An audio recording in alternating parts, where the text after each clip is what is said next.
と禰豆子が全力で援護する。お前の魂胆分かってるぞ。そうやって油断。 Everyone calls Tanjiro the perfect shonen MC. Kind, hardworking, never gives up. But that's exactly why he's mid. Before you jump in the comments saying, yeah, Demon Slayer slaps, the fight, the animation, they were crazy, they were good. But as a main character, Tanjiro has one problem that makes him boring to watch after a while. He never changes. Think about what makes an MC stick with you. You need conflict, you need moments where the character could break, could fail, could choose wrong. That's what makes you ask, what's he gonna do next? Tanjiro doesn't give you that. From episode 1 to episode 50, his core personality is locked in. He's kind, he's empathetic, he cries for the demons.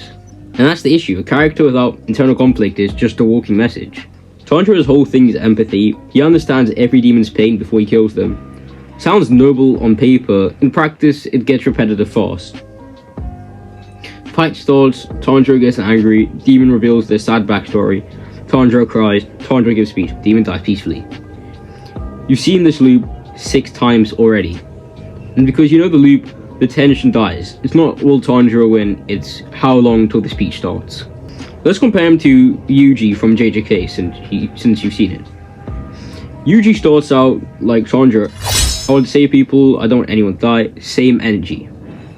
But JJK forces him to face stuff that breaks that mindset.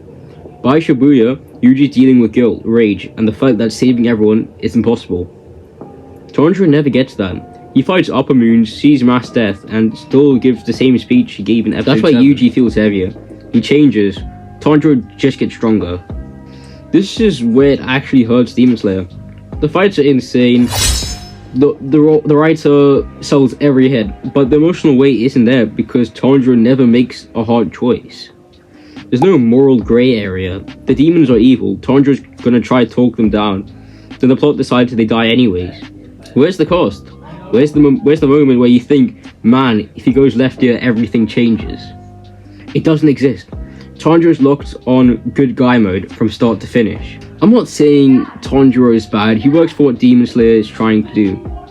The show isn't about moral complexity, it's about family grief and pushing through pain. And Tanjiro is a symbol of that works. He's consistent, he's reliable. His bond with Nezuko is actually great. That's where his kindness makes sense. Protecting his sister has stakes. That hits. But the moment he applies that same logic to every random demon we meet 10 minutes before they die, it loses its impact. So how do you fix Tanjiro without ruining the whole show? Give him one moment of doubt. One fight where he's like, I don't want to understand you, you killed people. One moment where his empathy actually conflicts his rage. That 30 seconds of internal struggle would do more for his character than 20 episodes of crying. Because right now, Tanjiro doesn't grow, he gets stronger, and strength without change is boring. So yeah, Tanjiro is not a bad guy, he's just flat. He works as the heart of Demon Slayer, but he doesn't stick with you like Yuji does after Shibuya. Because Yuji changes, Tanjiro doesn't. But that's my take. Do you think Tanjiro's fine the way he is, or do you want to see him break a little? See you guys in the next one. Bye.